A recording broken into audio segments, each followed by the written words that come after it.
Good morning. In this video, we will see Advanced Mechanics of Solids in the first module, first half analysis of stress and revision. This subject we will Mechanics of Solids continuation. Advanced Mechanics of Solids in application, final year design of materials. Okay, just the introduction start. ഒരു ബോഡിനെ നമുക്ക് 5 രീതിയിൽ നമുക്ക് load ചെയ്യാൻ സാധിക്കും. Tension, compression, bending, shear and torsion. അപ്പോൾ ഇതിന്റെ different applications ആണ് നമ്മൾ ഓരോ മൊഡ്യൂളുകളിലും കാണാൻ പോകുന്നത്. ഇനി ഒരു ബോഡിയിൽ ആക്ട് ചെയ്യുന്ന ഫോഴ്സസിനെ നമുക്ക് രണ്ടായിട്ട് ക്ലാസിഫൈ ചെയ്യാൻ പറ്റും. സർഫസ് ഫോഴ്സസ്, നമ്മളിപ്പോൾ നേരത്തെ കണ്ടിട്ടുള്ളതെല്ലാം സർഫസ് ഫോഴ്സസിന് എക്സാമ്പിൾ ആണ്. അതുപോലെ തന്നെ ബോഡി ഫോഴ്സസ്. ബോഡി ഫോഴ്സസ് എന്ന് പറഞ്ഞാൽ നമ്മൾ ഒരു ബോഡി ഒരു മാഗ്നറ്റിക് ഫീൽഡിൽ വെക്കുകയാണെങ്കിൽ അതിനകത്ത് ഒരു മാഗ്നറ്റിക് ഫോഴ്സ് ഉണ്ടായിരിക്കും. ഇലക്ട്രിക് ഫീൽഡിൽ ഇരിക്കുകയാണെങ്കിൽ ഇലക്ട്രിക് ഫോഴ്സ് ഉണ്ടായിരിക്കും. ഇനേർഷ്യ ഫോഴ്സ് അല്ലെങ്കിൽ ഗ്രാവിറ്റേഷണൽ ഫോഴ്സ്, ഇതിനൊക്കെ കളക്റ്റീവ്ലി വിളിക്കുന്ന പേരാണ് ബോഡി ഫോഴ്സസ്. അപ്പോൾ നമ്മൾ ഈ ബോഡി ഫോഴ്സസിന്റെ ഡെപ്തിലേക്ക് നമ്മൾ പോകുന്നില്ല. നമ്മൾ ബോഡി ഫോഴ്സസ് ഉണ്ട്, അതിന് നമ്മൾ B X, B Y, B Z, X Y Z ഡയറക്ഷനിൽ കളക്റ്റീവായിട്ട് നമ്മൾ ബോഡി ഫോഴ്സസിനെ അങ്ങനെ പറഞ്ഞ് വിളിക്കുകയാണ്. നമുക്ക് ഡെപ്തിൽ കാണാനുള്ളത് സർഫസ് ഫോഴ്സസ് ആണ്. ഓക്കെ, അപ്പോൾ ഞാൻ പറഞ്ഞു നമ്മൾ ഈ വീഡിയോയിൽ കാണുന്നത് first part of first module ആണ്, that is analysis of stress. Stress നമുക്കറിയാം that is equal to force by area ആണ്. നമുക്ക് ഇനി സ്ട്രെസ്സിന്റെ ക്ലാസിഫിക്കേഷൻ കാണാൻ പറ്റും. ടെൻസൈൽ സ്ട്രെസ്, ടെൻസൈൽ ആയിട്ട് ഫോഴ്സ് ആക്ട് ചെയ്യുമ്പോൾ ഉണ്ടാകുന്ന സ്ട്രെസ്സിനെയാണ് ടെൻസൈൽ സ്ട്രെസ് എന്ന് വിളിക്കുന്നത്. കംപ്രസീവ് സ്ട്രെസ്, കംപ്രസീവ് ആയിട്ടുള്ള ഫോഴ്സ്, ഫിഗറിനകത്ത് കണ്ട പോലെ കംപ്രസീവ് ആയിട്ടുള്ള ഫോഴ്സ് ആക്ട് ചെയ്യുമ്പോൾ ഉണ്ടാകുന്നതാണ് കംപ്രസീവ് സ്ട്രെസ് എന്ന് പറയുന്നത്. ഇതിനകത്ത് നമ്മൾ ഇതിന് രണ്ടിനും കളക്റ്റീവ്ലി വിളിക്കുന്ന പേരാണ് നോർമൽ സ്ട്രെസ്. അപ്പൊ നോർമൽ എന്നുള്ള വേർഡിന്റെ മീനിങ് നമുക്കറിയാം പെർപെൻഡിക്കുലർ എന്നുള്ള മീനിങ് ആണ്. അപ്പോൾ ഈ ഒരു സർഫസിന് പെർപെൻഡിക്കുലർ ആയിട്ടാണ് ഈ രണ്ട് ലോഡുകൾ ആക്ട് ചെയ്യുന്നത് അല്ലെ. നമ്മളൊരു സർഫസ് കൺസിഡർ ചെയ്യുകയാണെങ്കിൽ അതിന് പെർപെൻഡിക്കുലർ ആയിട്ടാണ് ഈ ഫോഴ്സസ് ആക്ട് ചെയ്യുന്നത്. അതുകൊണ്ടാണ് അതിനെ നോർമൽ സ്ട്രെസ് എന്ന് വിളിക്കുന്നത്, നോട്ടേറ്റഡ് ബൈ സിഗ്മ. ഇനി മറ്റൊരു ക്ലാസിഫിക്കേഷൻ ആണ് shear stress or tangential stress. അപ്പോൾ നിങ്ങൾ ഇതിനൊരു എക്സാമ്പിൾ കൺസിഡർ ചെയ്യുക, ഒരു വെൽഡഡ് ജോയിന്റ് അല്ലെങ്കിൽ റിവറ്റഡ് ജോയിന്റ് കൺസിഡർ ചെയ്യുക. അപ്പോൾ ഇതിനെ ഷിയറിംഗ് ആയിട്ടുള്ള ടാൻജൻഷ്യൽ ആയിട്ടുള്ള രീതിയിലാണ് ഫോഴ്സ് ആക്ട് ചെയ്യുന്നുള്ളത് ഇമാജിൻ ചെയ്യുക. അപ്പോൾ എന്താണ് ഈ ഷിയറിംഗ് ജോയിന്റ്? ഈ ജോയിന്റ് വിട്ടുപോരാൻ ചാൻസ് ഉണ്ട് അല്ലെ, അതിനാണ് നമ്മൾ ഷിയറിംഗ് അല്ലെങ്കിൽ ടാൻജൻഷ്യൽ എന്ന് വിളിക്കുന്നത്. അപ്പോൾ this is known as tangential stress tau. അപ്പോൾ മെക്കാനിക്സ് ഓഫ് സോളിഡ്സ് നമ്മൾ ഇനി പറയുന്നത് നോർമൽ സ്ട്രെസ് സിഗ്മയും ടാൻജൻഷ്യൽ സ്ട്രെസ് ടോ എന്നുമാണ് നമ്മൾ ഇനി നൊട്ടേറ്റ് ചെയ്യാൻ പോകുന്നത്. ഈ നോർമൽ സ്ട്രെസ്സിന്റെ value will be positive if it is a tensile stress and the value of normal stress sigma will be negative if it is a compressive stress. അപ്പോൾ generally നമ്മൾ normal സ്ട്രെസ്സും ടാൻജൻഷ്യൽ സ്ട്രെസ്സും സിഗ്മയും ടോയും മാത്രമേ നമ്മൾ ഡീൽ ചെയ്യാൻ പോകുന്നുള്ളൂ. ഫസ്റ്റ് ഇമ്പോർട്ടന്റ് ക്വസ്റ്റൻ ആണ് what you mean by a stress vector. അപ്പോൾ സ്ട്രെസ് വെക്ടർ എന്താണെന്നുള്ളതാണ് നമ്മൾ ഇതിനകത്ത് കാണാൻ പോകുന്നത്. ആദ്യം ഇമ്പോർട്ടന്റ് ആയിട്ടുള്ള യൂണിവേഴ്സിറ്റി ക്വസ്റ്റൻ ആണ്. ഒരു ബോഡി കൺസിഡർ ചെയ്യുക. ആ ബോഡി ഇരിക്കുന്നത് നമ്മുടെ XYZ കോർഡിനേറ്റ് സിസ്റ്റത്തിനകത്താണ്. ആ ബോഡിയിൽ ഒത്തിരി ഫോഴ്സസ് ആക്ട് ചെയ്യുന്നുണ്ട്. F1 ആക്ട് ചെയ്യുന്നുണ്ട്, F2 ആക്ട് ചെയ്യുന്നുണ്ട്, F3 ആക്ട് ചെയ്യുന്നുണ്ട്. Support reactions R1, R2, R3 act ചെയ്യുന്നുണ്ട്. കോൺസെൻട്രേറ്റഡ് ലോഡ് P ആക്ട് ചെയ്യുന്നുണ്ട്. അപ്പൊ അങ്ങനെ കുറെ ഫോഴ്സസ് ആക്ട് ചെയ്യുന്നുണ്ട്. അതിനകത്ത് ആ ബോഡിയുടെ ഉള്ളിലായിട്ട് ഒരു പോയിന്റ് P കൺസിഡർ ചെയ്യുക. നമ്മൾ എന്ത് ചെയ്യാൻ പോകുന്നത്, ഒരു പ്ലെയിൻ വെച്ച് ഈ ബോഡിനെ രണ്ട് പാർട്ടാക്കി കട്ട് ചെയ്യാൻ പോകണം. അപ്പോൾ കട്ട് ചെയ്യുമ്പോൾ ഒരു കാര്യം ശ്രദ്ധിക്കുക, നമ്മൾ ആ പോയിന്റ് P കൂടെ പാസ് ചെയ്യുന്ന രീതിയിലാണ് നമ്മൾ അതിനെ കട്ട് ചെയ്യേണ്ടത്. അപ്പൊ കട്ട് ചെയ്തിട്ടുള്ള ഫിഗർ ആണ് അതിന്റെ ഫ്രീ ബോഡി ഡയഗ്രാം കാണിച്ചിട്ടുള്ളത്. മുകളിലത്തെ പാർട്ട് നമ്മൾ C എന്ന് വിളിക്കുന്നു, രണ്ടാമത്തെ പാർട്ട് നമ്മൾ D എന്ന് വിളിക്കുന്നു. നമ്മുടെ പോയിന്റ് P ഇവിടെ ഉണ്ട് അല്ലെ, പോയിന്റ് P ഇവിടെ ഉണ്ട്. അതിന് ചുറ്റുമുള്ള ചെറിയൊരു ഏരിയ ഞാൻ ഇവിടെ ഹാച്ച് ചെയ്ത് കാണിച്ചിട്ടുണ്ട്. ആ ചെറിയ ഏരിയനെ ഡെൽറ്റ എ എന്ന് വിളിക്കുന്നു.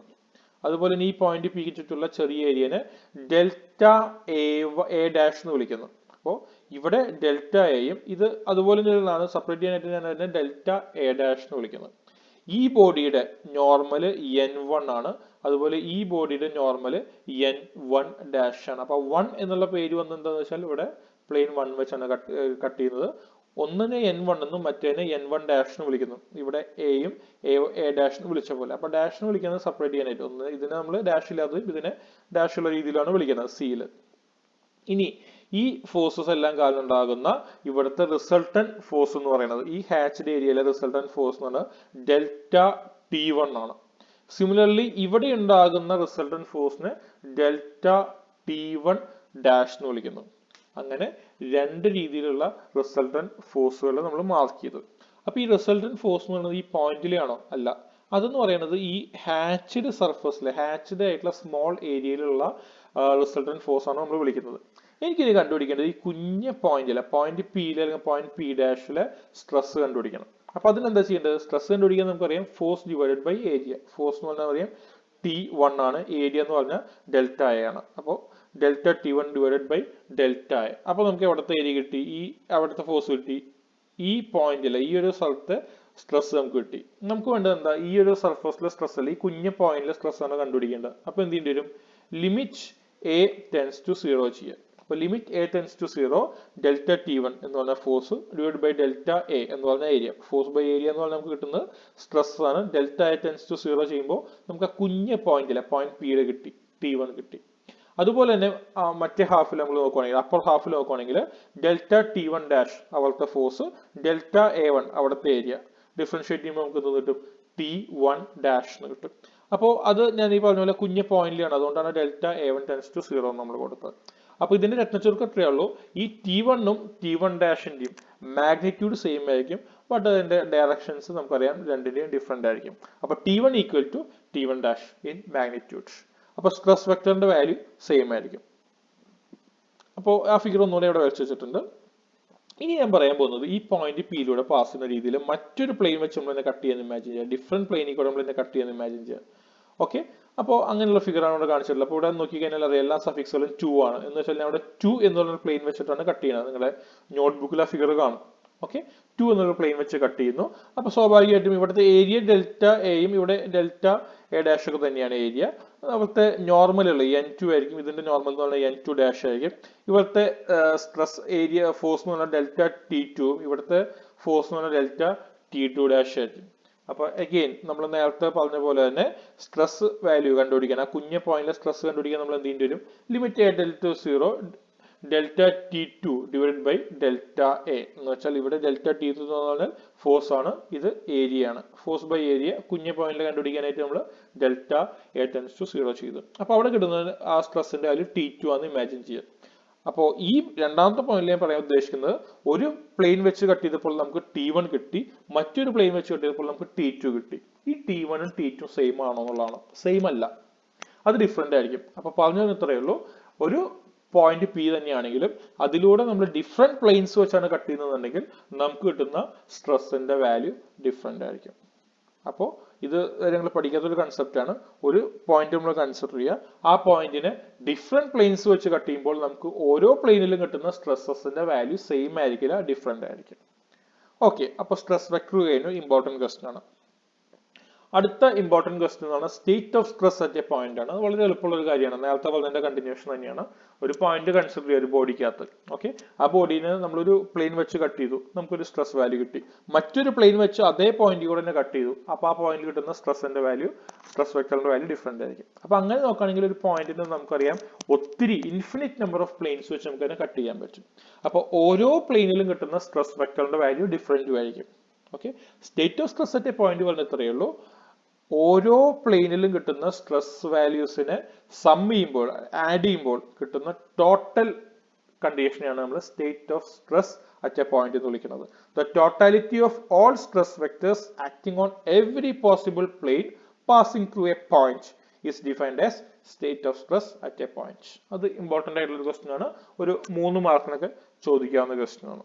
ഇനി എന്റെ താഴെ ഒരു കാര്യം കൂടെ പറയുന്നുണ്ട്, നമുക്ക് 3 മ്യൂച്വലി പെർപെൻഡിക്കുലർ ആയിട്ടുള്ള പ്ലെയിൻസിലെ സ്ട്രെസ്സസ് അറിയാന്നുണ്ടെങ്കിൽ നമുക്ക് ഏത് പ്ലെയിനിലും സ്ട്രെസ് വാല്യൂ കണ്ടുപിടിക്കാൻ പറ്റും. അതെങ്ങനെയാന്നുള്ളത് നമ്മൾ ഇനി പറയാൻ പോകുന്നുള്ളൂ. അതാണ് കോഷി സ്ട്രെസ് ഫോർമുല വെച്ചിട്ടാണ് കണ്ടുപിടിക്കുന്നത്.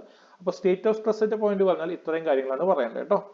ഒരു പോയിന്റ് കൺസിഡർ ചെയ്യുക, അതിൽ കൂടെ നമുക്ക് n നമ്പർ ഓഫ് പ്ലെയിൻസ് വരയ്ക്കാം. ഓരോ പ്ലെയിനിൽ ഉണ്ടാകുന്ന സ്ട്രെസ്സിന്റെ വാല്യൂ ഡിഫറെന്റ് ആയിരിക്കും. അങ്ങനെയാണെങ്കിൽ എല്ലാ വാല്യൂസിനെയും കൂടെ ആഡ് ചെയ്യുമ്പോൾ നമുക്ക് കിട്ടുന്നതാണ് state of stress at a point. ഇനി നമ്മുടെ റിസൾട്ടന്റ് സ്ട്രെസ്സിനെ നമുക്ക് 2 രീതിയിൽ റിസോൾവ് ചെയ്യാൻ പറ്റും, അതാണ് പറയാൻ പോകുന്നത്.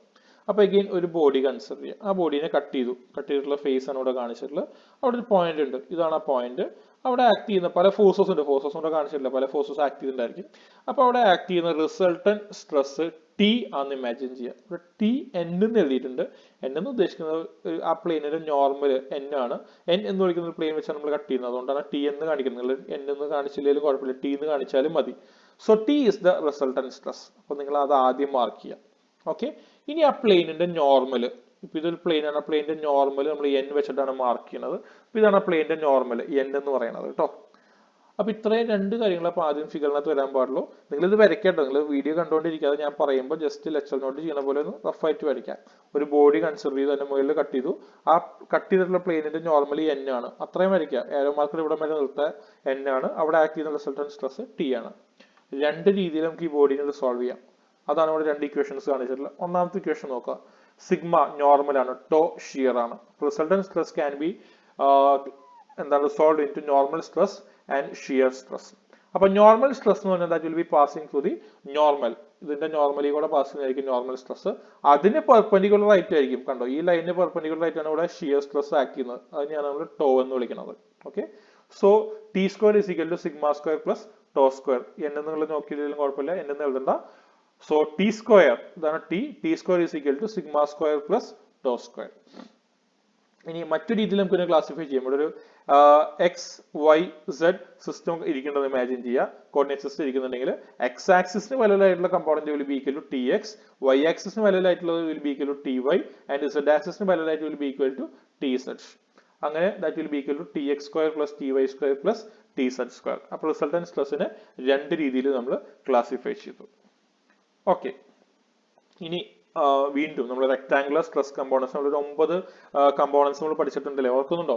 ഒരു മെട്രിക്സ് ഒക്കെ ആയിട്ട് എഴുതിയില്ലേ? അപ്പൊ അതിലേക്കാണ് നമ്മൾ വരാൻ പോകുന്നത്. അപ്പൊ അഗൈൻ നിങ്ങളുടെ നോട്ട്ബുക്കിൽ നിങ്ങൾ, ഞാനിപ്പോൾ ഒരു ഫിഗർ അവിടെ വീഡിയോയിൽ നിങ്ങൾക്ക് കാണാൻ പറ്റുള്ളൂ, ഇതിന്റെ സിമിലർ ആയിട്ടുള്ള ഒരു 3 ഫിഗേഴ്സ് നിങ്ങൾക്ക് നിങ്ങളുടെ നോട്ട്ബുക്കിൽ കാണാൻ പറ്റും കേട്ടോ. അപ്പോൾ ഒരു ബോഡി കൺസിഡർ ചെയ്തു, ആ ബോഡീനെ നമ്മളൊരു പ്ലെയിൻ വെച്ച് കട്ട് ചെയ്തു, ആ കട്ട് ചെയ്തിട്ടുള്ള ഫേസ് ആണ് നമ്മൾ കാണുന്നത്. അപ്പൊ ആ പ്ലെയിൻ നമ്മൾ കട്ട് ചെയ്യുന്ന plane that is perpendicular to X axis, അതുകൊണ്ട് നമ്മൾ അതിനെ എക്സ് പ്ലെയിൻ എന്ന് വിളിക്കും. Perpendicular to x-axis മാത്രമല്ല, that plane is parallel to y-z. x-axis perpendicular എന്ന് പറയുമ്പോൾ at the same time that will be parallel to y-z. അതുകൊണ്ട് തന്നെ x plane എന്ന് വിളിക്കാം, അല്ലെങ്കിൽ y-z plane എന്ന് വിളിക്കാം. തൽക്കാലം x plane എന്ന് വിളിച്ചു. ഓക്കെ, അപ്പൊ x പ്ലെയിന്റെ നോർമൽ ആണ് ഈ കാണിച്ചിട്ടുള്ളത്, അതാണ് അതിന്റെ നോർമൽ n എന്ന് പറഞ്ഞ് കാണിച്ചിട്ടുള്ളത്. ഓക്കെ, അവിടെ ഉണ്ടാകുന്ന x ആക്സിസിലെ റിസൾട്ടന്റ് സ്ട്രെസ് ടി എക്സ് ആണ്, x ആക്സിസിലെ റിസൾട്ടന്റ് സ്ട്രെസ് ടി എക്സ് ആണ്. അങ്ങനെയാണെങ്കിൽ അവിടെ ഉണ്ടാകുന്ന 3 സ്ട്രെസ് കമ്പോണൻസ് നമുക്ക് മാർക്ക് ചെയ്യാൻ പറ്റും. One stress component will be parallel to X axis, that is equal to sigma X. അത് കൂടാതെ വേറെ 2 കമ്പോണൻസ് ഉണ്ടായിരിക്കും. One will be parallel to Z axis, അതാണ് ഇവിടെ കാണിച്ചിട്ടുള്ളത്, and the other will be parallel to Y axis.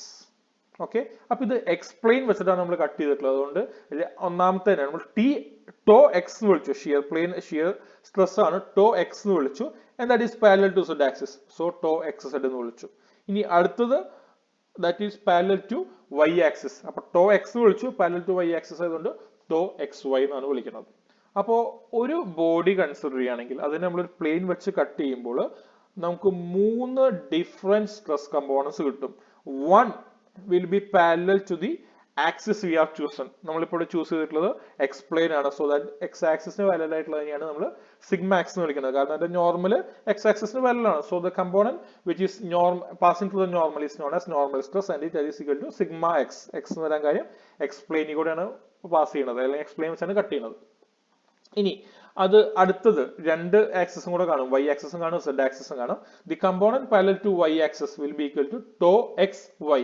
Tau X എന്ന് വിളിക്കാൻ കാര്യം എക്സ് പ്ലെയിൻ വെച്ച് കട്ട് ചെയ്തു, parallel to Y axis, tau X Y വന്നു.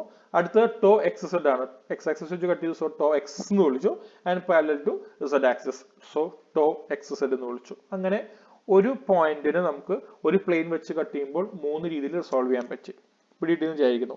ഇനി നിങ്ങളുടെ നോട്ട്ബുക്ക് നോക്കുവാണെങ്കിൽ 2 ഫിഗേഴ്സും കൂടെ കാണാൻ പറ്റും. വൈ പ്ലെയിനും വെച്ച് കട്ട് ചെയ്ത് കാണും, സെഡ് പ്ലെയിനും വെച്ച് കട്ട് ചെയ്ത് കാണും. അപ്പൊ ആ ഫിഗേഴ്സ് നിങ്ങൾ നോക്കുക. അത് കഴിഞ്ഞ് അതെല്ലാം കൂടെ ഞാൻ ഒരൊറ്റ ക്യൂബിലേക്ക് വരുത്തിയിട്ടുണ്ട് ഈ ഫിഗറിനകത്ത്. ഇത് നിങ്ങൾ നോട്ട്ബുക്കിൽ കാണാൻ പറ്റുന്ന ഫിഗർ ആണ്. ഇവിടെ നമ്മൾ ചെയ്തിട്ടുള്ള ഇത്രയേ ഉള്ളൂ.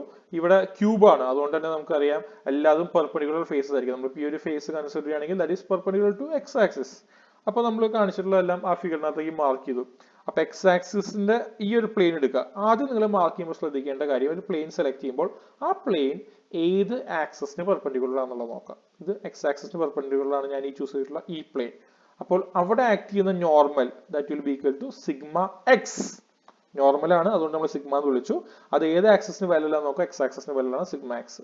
ഇനി മറ്റേ രണ്ടും കാണും അല്ലെ, ഒന്ന് ഇങ്ങോട്ടും കാണും ഒന്ന് ഇങ്ങോട്ടും കാണും, വൈക്കും സെഡിനും വാല്യൂ. അപ്പോൾ ഇത് വൈക്ക് വാല്യൂ ആയിട്ട് നമ്മൾ ടോ എക്സ് എക്സ് പ്ലെയിൻ വെച്ച് കട്ട് ചെയ്യുമ്പോഴാണ് ഈ ഒരു ഫേസ് കിട്ടുന്നത്. സോ ടോ എക്സ് എന്ന് വിളിച്ചു, പാരലൽ ടു വൈ എക്സ് ആണ് ടോ എക്സ് വൈ എന്നായി. ഇനി അടുത്ത് ടോ എക്സ് സെഡ് ആണ്. എക്സ്പ്ലെയിൻ വെച്ച് കഴിയുമ്പോൾ എക്സ് എന്ന് വന്നു. ഇനി പാരലൽ ടു സെഡ് ആക്സിസ് ആണ്. സോ ടോ എക്സ് സെഡ് എന്ന് വിളിച്ചു ഈ ഒരു പോയിന്റ്. ഇനി ഇതിന്റെ തന്നെ ഓപ്പോസിറ്റ് ഡയറക്ഷനിൽ നമുക്ക് ഇത്രയും കാര്യങ്ങൾ ഇത് തന്നെ മാർക്ക് ചെയ്യാൻ പറ്റും അല്ലെ. ഇവിടെ നമുക്ക് മാർക്ക് ചെയ്യാൻ പറ്റും. അപ്പൊ മാർക്ക് ചെയ്യുമ്പോൾ ഞാനൊരു രണ്ട് കാര്യങ്ങൾ ശ്രദ്ധിക്കാൻ പറഞ്ഞിട്ടുണ്ടായിരുന്നു. ഒന്നാമത്തെ കാര്യം എന്ന് പറഞ്ഞു കഴിഞ്ഞാൽ മാർക്ക് ചെയ്യുമ്പോൾ ഹിഡൻ ഫേസ് അല്ലെങ്കിൽ ഇൻവിസിബിൾ ഫേസ് ആണെങ്കിൽ you have two point towards the negative side അല്ലെ. അപ്പൊ ഇവിടെ സിഗ്മ എക്സ് നമുക്ക് നോക്കി കഴിഞ്ഞാൽ അറിയാം അത് എക്സ് പോസിറ്റീവ് ഇതാണ്, എക്സ് നെഗറ്റീവ് എന്ന് പറഞ്ഞാൽ ഇങ്ങോട്ടാണ് പോവുക. അപ്പൊ അങ്ങോട്ടാണ് പോയിന്റ് ചെയ്തിട്ടുള്ളത്. സിമിലർലി ഇത് വൈയും ഇപ്പൊ നമുക്ക് കാണാൻ പറ്റും. ഇങ്ങനെ ഒരു ആക്സിസ് പോയിന്റ് അതോടെ മാർക്ക് ചെയ്തിട്ടുണ്ട്. ഈ ആക്സിസ് നമുക്ക് കാണാൻ പറ്റും. ദാറ്റ് ഈസ് ഈക്വൽ ടു എന്താ ആയിരിക്കും വരിക? ടോ എക്സ് സെഡ് ആണ് അല്ലെ. അവിടെ ഏതാണ് കമ്പോണന്റ് മാർക്ക് ചെയ്തിട്ടില്ല, ഏരോ ഹെഡ് ഇട്ടിട്ടുണ്ട്. ടോ എക്സ് സെഡ് ആണ് ഈ കാണിച്ചിട്ടുള്ളത്. അതായത് ഇത് ആണ് ടോ എക്സ് സെഡ്, അതിന്റെ ഓപ്പോസിറ്റ് ആയിരിക്കും പോകുന്നത്, നെഗറ്റീവിലേക്ക് ആയിരിക്കും പോകുന്നുണ്ടാവുക. ഇവിടെ വേറെ ഒന്നും കാണാൻ പറ്റും, ഇങ്ങനെ താഴേക്ക് വരുന്നത്. That is tau X Y. ഇത് എക്സ് വൈ ആണ്. ടോ എക്സ് പ്ലെയിൻ ആണ് ഇത്. അത് വൈ ആക്സിസിന് പെർപെൻഡിക്കുലർ പാരലൽ ആയിട്ടാണ് പോകുന്നത്. So that is equal to tau X Y. Similarly നിങ്ങൾ മുകളിലെ എൻഡിലേക്ക് പോവുക അല്ലെ. ഇവിടെ ഈ എൻഡിലേക്ക് പോയി കഴിഞ്ഞാൽ നമുക്കറിയാം ഇത് വൈ പ്ലെയിൻ ആണ്. വൈ ആക്സിസിന് പെർപെൻഡിക്കുലർ ആയിട്ടാണ് കട്ട് ചെയ്യുന്നത്. സോ വൈ പ്ലെയിൻ ആണ്. അവിടെ ഉണ്ടാകുന്ന normal of course sigma Y ആയിരിക്കും. മറ്റു രണ്ട് കമ്പോണൻസ് ടോ വൈ സെഡും വൈ എക്സും ടോ വൈ സെഡും ആയിരിക്കും. അത് തന്നെയായിരിക്കും നമുക്ക് ഈ ഫേസിൽ വരുന്നത്. സിമിലർലി ഇസഡ് പ്ലെയിൻ, നമ്മുടെ ഈ ഫ്രണ്ട് ഫേസിന്റെയും ബാക്ക് ഫേസിന്റെയും അത് ഇസഡ് പ്ലെയിൻ ആണ്. അത് നമുക്ക് പറയാൻ പറ്റും. അപ്പൊ ഇത് വ്യക്തമായാൽ മാത്രമേ നമുക്ക് ഇനി കോഷീസ് സ്ട്രെസ് ഫോർമുലയുടെ ഡെറിവേഷനിലേക്ക് നമുക്ക് കടക്കാൻ പറ്റുള്ളൂ. ഓക്കെ, അപ്പോൾ ഈ കമ്പോണൻസ് ഞാൻ ഒന്ന് ഇവിടെ എഴുതി വെച്ചിട്ടുണ്ട്. എക്സ്പ്ലെയിനിലുള്ള 3 components sigma X, tau X Y, tau X Z. Y പ്ലെയിനിലുള്ള sigma Y, tau Y X, tau Y Z. Similarly Z പ്ലെയിനിലുണ്ട്. ഇനി ഡയറക്ഷണൽ കൊസൈൻസ് എന്താണെന്നുള്ളതാണ് ഇനി ഞാൻ പറയാൻ പോകുന്നത്. ഡയറക്ഷണൽ കൊസൈൻസ് നമുക്കറിയാം മാത്സിൽ പഠിച്ചിട്ടുള്ള കാര്യമാണ്. ഒരു ട്രയാങ്കുലർ പ്ലെയിൻ നിങ്ങൾ കൺസിഡർ ചെയ്യുക. ഇവിടെ കാണുന്ന പോലത്തെ ഒരു ട്രയാങ്കുലർ പ്ലെയിൻ നമ്മൾ കൺസിഡർ ചെയ്തു. ഓക്കെ, അത് അതിന്റെ ഓരോ കോർണേഴ്സും നമ്മുടെ ഓരോ ആക്സസിനുമാണ് ഇരിക്കുന്നത്. നോർമൽ എൻ ഇങ്ങനെ മാർക്ക് ചെയ്തിട്ടുണ്ട്. ഇതാണ് നോർമൽ എൻ മാർക്ക് ചെയ്തിട്ടുണ്ട്. എക്സ് ആക്സിസ് ആയിട്ട് നോർമൽ മേക്ക് ചെയ്യുന്ന ആംഗിൾ ആൽഫയാണ്. വൈ ആക്സിസ് ആയിട്ട് നോർമൽ മേക്ക് ചെയ്യുന്ന ആംഗിൾ ബീറ്റയാണ്. സെഡ് ആക്സിസ് ആയിട്ട് നോർമൽ മേക്ക് ചെയ്യുന്ന ആംഗിൾ ഗാമയാണ്. അങ്ങനെയാണെങ്കിൽ directional cosines can be define such that N X directional cosine N X is equal to cos alpha, N Y equal to cos beta and N Z is equal to cos gamma. അതാണ് directional cosines എന്ന് പറയുന്നത്. ഇനി ഏതൊരു plane എടുത്താലും the sum of squares will be equal to 1. Directional കൊസൈൻസിന്റെ sum of squares എപ്പോഴും unit ആയിരിക്കും. അത് ഏത് പ്ലെയിനും അങ്ങനെയാണ്. ഇനി നമ്മൾ വളരെ ഇമ്പോർട്ടന്റ് ആയിട്ടുള്ള ഒരു ഡെറിവേഷൻ കാണാൻ പോവാണ്. അപ്പൊ ഇതിന്റെ ഡെറിവേഷനും ഇതിന്റെ പ്രോബ്ലം വളരെ ഇമ്പോർട്ടന്റ് ആണ്. കോഷീസ് സ്ട്രെസ് ഫോർമുലയാണ് നമ്മളിവിടെ കാണാൻ പോകുന്നത്. അപ്പൊ കോഷീസ് സ്ട്രെസ് ഫോർമുലയിൽ നമുക്ക് ഇവിടെ ഒരു നേരത്തെ പറഞ്ഞ പോലെ ഒരു ടെട്രാഹീഡ്രൺ പ്ലെയിൻ അല്ല കേട്ടോ. ഇത് ഈ കാണുന്നത് എ ബി സി എന്നുള്ള ഒരു പ്ലെയിൻ ആണ്. പക്ഷെ അതൊരു ടെട്രാഹീഡ്രൺ 3 ഡയമെൻഷണൽ ബോഡിയാണ് കേട്ടോ. അതിന് 4 ഫേസ് ഉണ്ട്. 4ഉം ട്രയാങ്കുലർ ഫേസസ് ആണ്. അപ്പോ ഒരു ഫേസ് എന്ന് പറയുന്നത് എ പി ബി ആണ്. ഇതാണ് അതിന്റെ ഒരു ഫേസ് എന്ന് പറയുന്നത്. That sits on the X Y plane. മറ്റൊരു പ്ലെയിൻ എന്ന് പറഞ്ഞു കഴിഞ്ഞാൽ എക്സ് എ പി സി ആണ്. മറ്റൊരു triangular plane A P C that sits on the X Z plane. And മൂന്നാമത്തെ എന്ന് പറഞ്ഞാൽ വൈ ഇസഡ് പ്ലെയിനിലിരിക്കുന്ന ബി പി സി മൂന്നാമത്തെ പ്ലെയിൻ ആണ്. പിന്നെ ഈ നമുക്ക് ഫേസ് ചെയ്തിട്ട് നമ്മളെ ഫേസ് ചെയ്തിട്ടുള്ള മറ്റൊരു പ്ലെയിൻ ഉണ്ട്. That is equal to A B C. അങ്ങനെ 4 പ്ലെയിനുകൾ ഉണ്ട്. ഇപ്പോൾ നിങ്ങളുടെ ഈ ഫിഗർ ഇൻകംപ്ലീറ്റ് ആണ്. അഗൈൻ നിങ്ങളുടെ നോട്ട്ബുക്ക് റെഫർ ചെയ്യുക. നോട്ട്ബുക്കിനകത്ത് കംപ്ലീറ്റ് ആയിട്ടുള്ള ഫിഗർ ഉണ്ടായിരിക്കും. നിങ്ങൾ ആദ്യം ഈ ഇൻക്ലൈൻഡ് ആയിട്ടുള്ള എ ബി സി എന്ന് പറഞ്ഞ പ്ലെയിനിൽ ഒരു പോയിന്റ് കുത്തി. ഓക്കെ, അതിൽ നിന്ന് parallel to X axis T X stress component, parallel to Y axis T Y mark ചെയ്തു, parallel to Z axis T Z mark ചെയ്തു. അങ്ങനെ 3 സ്ട്രെസ് കമ്പോണൻസ് നമ്മൾ എ ബി സി എന്ന് പറയുന്ന ഇൻക്ലൈൻഡ് ആയിട്ടുള്ള നമുക്ക് വിസിബിൾ ആയിട്ടുള്ള പ്ലെയിനിൽ മാർക്ക് ചെയ്തു. ബാക്കിയുള്ള 3 പ്ലെയിൻസും ഇൻവിസിബിൾ ആണ്, ബാക്ക് സൈഡിലാണ് വരുന്നത് അല്ലെ. ഇനി നമ്മൾ ആദ്യം എക്സ്പ്ലെയിൻ കൺസിഡർ ചെയ്യുക. അപ്പൊ എക്സ്പ്ലെയിൻ എന്ന് പറഞ്ഞാൽ നമുക്കറിയാം എക്സ് ആക്സിസിന് പെർപെൻഡിക്കുലർ ആയിട്ടുള്ള പ്ലെയിൻ ആണ്. അപ്പൊ ഇതിൽ എക്സ് ആക്സിസിന് പെർപെൻഡിക്കുലർ ആയിട്ടുള്ള വരുന്നത് ബി പി സി ആണ്. എക്സ് ആക്സിസിന് പെർപെൻഡിക്കുലർ ആയിട്ട് വരുന്നത് ഹിഡൻ ആണ്, ഓഫ് കോഴ്സ് ഹിഡൻ ആണ്. അപ്പൊ അവിടെ ഉണ്ടാകുന്ന നോർമൽ സ്ട്രെസ് ആദ്യം മാർക്ക് സിഗ്മ എക്സ് ആണ് നോർമൽ വരുന്നത്. ഇനി ഇവിടെ ഒരു കമ്പോണന്റ് വരുന്നുണ്ട് അല്ലെ താഴേക്ക്. അത് എന്ത് കമ്പോണന്റ് ആയിരിക്കും? അത് ടോ എക്സ് ഏതിന് വാല്യൂലാണ്? വൈക്ക് വാല്യൂലാണ്. സോ ടോ എക്സ് വൈ ആണ്. ഈ ആരോ ഹെഡ് കാണിക്കുന്നത് ടോ എക്സ് സെഡ് ആണ്. ഓർക്കേണ്ട കാര്യം ഇത് 3ഉം നെഗറ്റീവ് വാല്യൂസ് ആയിരിക്കും. കാരണം എന്താ? ഹിഡൻ ഫേസിലാണ് ഇരിക്കുന്നത്. സിമിലർലി ഈ ഫേസിലെയും 9 കമ്പോണൻസ് നിങ്ങളുടെ നോട്ട്ബുക്കിലുള്ള ഫിഗറിനകത്ത് നിങ്ങൾ മാർക്ക് ചെയ്തിട്ടുണ്ടായിരിക്കും. ഇവിടെ ഫിഗർ കംപ്ലീറ്റ് അല്ല. ഓക്കെ, ഇനി നമ്മൾ പറയാൻ പോകുന്ന കാര്യം ഈ പോയിന്റ് പി എന്ന് പറയുന്നതിനാൽ ഒറിജിനിലാണ് ഇരിക്കുന്നത്. ആ പോയിന്റ് പിയിൽ നിന്ന് ട്രയാങ്കുലർ എ ബി സിയിലേക്കുള്ള പെർപെൻഡിക്കുലർ ഡിസ്റ്റൻസ് എച്ച് ആണ്. ഓക്കെ, എച്ച് ആണ് പോയിന്റ് പി നിന്ന് triangular A B C inclined ട്രയാങ്കിളിലേക്കുള്ള പെർപെൻഡിക്കുലർ ഡിസ്റ്റൻസ് എന്ന് പറയുന്നത്. ഓക്കെ, അങ്ങനെയാണെന്നുണ്ടെങ്കിൽ നമുക്ക് കാണാൻ പറ്റും ഓരോ ട്രയാങ്കിളിന്റെയും ഏരിയ നമ്മൾ കണ്ടുപിടിക്കാൻ പോകുന്നത്. തൽക്കാലം നമ്മൾ ട്രയാങ്കിൾ എ ബി സി എന്ന് പറയുന്ന ഇൻക്ലൈൻഡ് ട്രയാങ്കിളിന്റെ ഏരിയ നമ്മൾ എ ആണെന്ന് ഇമാജിൻ ചെയ്യുന്നു. എ ബി സിയുടെ ഏരിയ എ ആണെന്ന് ഇമാജിൻ ചെയ്യുന്നു. അങ്ങനെയാണെങ്കിൽ മറ്റു 3 ട്രയാങ്കിളിന്റെയും ഏരിയ കണ്ടുപിടിക്കാൻ പറ്റും. For example B P C എന്ന് പറയുന്ന ട്രയാങ്കിൾ ഇരിക്കുന്നത് വൈ ഇസഡ് പ്ലെയിനിലാണ്. വൈ ഇസഡ് ഇല്ലാത്തത് ഏതാണ്? എക്സ് ആണ് ഇല്ലാത്തത്. അപ്പൊ അങ്ങനെയാണെങ്കിൽ ബി പി സിയുടെ area will be equal to A. ഇതിന്റെ ഏരിയ എ ആണ്. A into N X. N X എന്ന് വെച്ചാൽ directional cosine of X axis. അപ്പൊ എക്സ് ആക്സിസ് എന്ന് പറയാൻ കാര്യം ബി പി സി ഇരിക്കുന്നത് വൈ ഇസഡ് പ്ലെയിനിലാണ്, എക്സ് ഇല്ല. ഇനി അടുത്തതിലേക്ക് പോവാ നിങ്ങൾ. ഓക്കെ, അപ്പോൾ അടുത്തതിലേക്ക് എന്ന് പറഞ്ഞാൽ triangle A P C imagine ചെയ്യുക. ഇതാണ് ട്രയാങ്കിൾ എ പി സി എന്ന് പറയുന്നത് അല്ലെ. അപ്പൊ ആ ട്രയാങ്കിൾ എ പി സി ഇരിക്കുന്നത് എക്സ് സെഡ് പ്ലെയിനിലാണ്. അപ്പൊ അതിന്റെ ഏരിയ എന്ന് പറയുന്നത് എ ഇൻറ്റു എൻ വൈ ആണ്. ഓക്കെ, അതുപോലെ ട്രയാങ്കിൾ എ പി ബി, അതാണ് അടുത്ത ട്രയാങ്കിൾ, ലാസ്റ്റ് ട്രയാങ്കിൾ വരുന്നത് എ പി ബി. ഓക്കെ, അപ്പൊ ആ ട്രയാങ്കിൾ ഇരിക്കുന്നത് നമുക്കറിയാം അത് ഇസഡ് പ്ലെയിനിലാണ് അല്ലെ. വൈ എക്സ് വൈ പ്ലെയിനിലാണ് ഇരിക്കുന്നത്, അല്ലെങ്കിൽ സെഡ് പ്ലെയിനിലാണ് ഇരിക്കുന്നത്. അപ്പൊ അതിന്റെ ഏരിയ എന്ന് പറഞ്ഞാൽ എ എൻ സെഡ് ആയിരിക്കും. അപ്പൊ അങ്ങനെ നമ്മൾ 4 ട്രയാങ്കിളിന്റെ ഏരിയ കണ്ടുപിടിച്ചു. ആദ്യം എ ബി സിയുടെ ട്രയാങ്കിൾ ഏരിയ എ ആണെന്ന് നമ്മൾ ഇമാജിൻ ചെയ്തു. ആ ഇമാജിനേഷൻ വെച്ചിട്ടാണ് ബാക്കി 3 നമ്മൾ കണ്ടുപിടിച്ചത്. ഇനി ഈ ഒരു 3 ഡയമെൻഷണൽ ബോഡി ടെട്രാഹൈഡ്രന്റെ area that will be equal to 1/3 into A H. Okay, അപ്പൊ അത്രയും കാര്യങ്ങൾ കിട്ടി. ഇനി നമ്മൾ ചെയ്യാൻ പോകുന്നത് for the equilibrium of forces in X direction. അപ്പൊ അതിന് നിങ്ങൾ better you refer the figure in your notebook. ഈ ഫിഗർ കംപ്ലീറ്റ് അല്ല, നോട്ട്ബുക്കിൽ ഫിഗർ റെഫർ ചെയ്താൽ മതി. നിങ്ങൾക്ക് 4 ഫോഴ്സസ് കണ്ടുപിടിക്കാൻ പറ്റും എക്സ് ആക്സിന് വാലിഡ് ആയിട്ടുള്ളത്. ഒന്ന് ടി എക്സ് ആയിരിക്കും, which is acting on the incline plane. പിന്നെ സിഗ്മ എക്സ് ആയിരിക്കും, അത് നമുക്കറിയാം ഈ പ്ലെയിനിലാണ് ആക്ട് ചെയ്യുന്നത്, എക്സിന് പെർപെൻഡിക്കുലർ ആയിട്ടുള്ള പ്ലെയിനിലാണ് ആക്ട് ചെയ്യുന്നത്. സോ സിഗ്മ എക്സ് എന്ന് പറഞ്ഞ സ്ട്രെസ് ആണ്. ഇതെല്ലാം സ്ട്രെസ്സസ് ആണല്ലോ, നമ്മൾ ഇവിടെ മാർക്ക് ചെയ്തിട്ടുള്ള സ്ട്രെസ്സസ് ആണ്. അതിന്റെ കറസ്പോണ്ടിങ് ഏരിയ കൊണ്ട് മൾട്ടിപ്ലൈ ചെയ്താലേ നമുക്ക് ഇവിടെ ഇക്വിലിബ്രിയം കണ്ടുപിടിക്കാൻ പറ്റുള്ളൂ. ടി എക്സ് ആക്ട് ചെയ്യുന്നത് എ ബി സിയിലാണ്, അതിന്റെ ഏരിയ എ ആണ്, ടി എക്സ് ഇൻറ്റു എ. പിന്നെ സിഗ്മ എക്സ് ഇൻറ്റു ഈ ഫേസ് നമുക്കറിയാം അതിന്റെ എ എൻ എക്സ് ആണ് അവിടുത്തെ ഏരിയ. അപ്പോൾ എ എൻ എക്സ് വന്നു. അതുപോലെ ടോ വൈ എക്സിന്റെയും ടോ എസ് എക്സിന്റെയും ഒക്കെ വരുന്നുണ്ട്. അങ്ങനെ നമുക്ക് എല്ലാ സ്ട്രെസ്സസിന്റെയും എക്സ് ആക്സിസിൽ ആക്ട് ചെയ്യുന്ന എല്ലാ സ്ട്രെസ്സസിനെയും അതിന്റെ കറസ്പോണ്ടിങ് ഏരിയ കൊണ്ട് മൾട്ടിപ്ലൈ ചെയ്തു. പിന്നെ ലാസ്റ്റ് നമുക്ക് ഒരു കമ്പോണന്റ് കാണാൻ പറ്റും, ബോഡി ഫോഴ്സസിന്റെ ഒരു കമ്പോണന്റ് ആണ്. അപ്പൊ ഞാൻ ആദ്യമേ പറഞ്ഞിട്ടുണ്ട് B X B Y B Z are the body forces per unit volume. അപ്പോൾ പെർ യൂണിറ്റ് വോളിയത്തിന്റെ ബോഡി ഫോഴ്സസ് ആണ് ബി എക്സ്. അപ്പൊ എക്സ് ഡയറക്ഷനിലുള്ളത് ബി എക്സ് ആണ്, അതിനെ വോളിയം കൊണ്ട് മൾട്ടിപ്ലൈ ചെയ്യണം, എന്നാലാണ് ബി എക്സ് ഞാൻ പറഞ്ഞു body force per unit volume in X direction ആണ്. ബാക്കിയുള്ളതൊക്കെ ഫോഴ്സുകളാണ്. അപ്പൊ അതിനെ യൂണിറ്റ് ഡയറക്ഷനിലേക്ക് ഉള്ളതിനെ മാറ്റണം, ന്യൂട്രലിലേക്ക് മാറ്റണം. എന്തുകൊണ്ട് മൾട്ടിപ്ലൈ ചെയ്യണം? ആ ടെട്രാഹൈഡ്രന്റെ വോളിയം കൊണ്ട് മൾട്ടിപ്ലൈ ചെയ്യണം അല്ലെ. So B X into 1/3 A H equal to 0. അപ്പൊ അത് റീഅറേഞ്ച് ചെയ്യുമ്പോൾ നമുക്ക് will be getting the expression for T X. Similarly T വൈയുടെയും ടി സെഡിന്റെയും എക്സ്പ്രഷൻസ് കിട്ടും. എങ്ങനെ? Equilibrium in Y Z directions ചെയ്യുമ്പോൾ. ഇനി നമുക്ക് ഈ ബോഡി ഫോഴ്സസ് ഇല്ല, അതല്ലെങ്കിൽ എച്ചിന്റെ വാല്യൂ 0 ആണെന്ന് ഇമാജിൻ ചെയ്യാം. എച്ചിന്റെ വാല്യൂ 0 ആകുമ്പോൾ എന്ത് സംഭവിക്കും? A B C will be passing to the origin.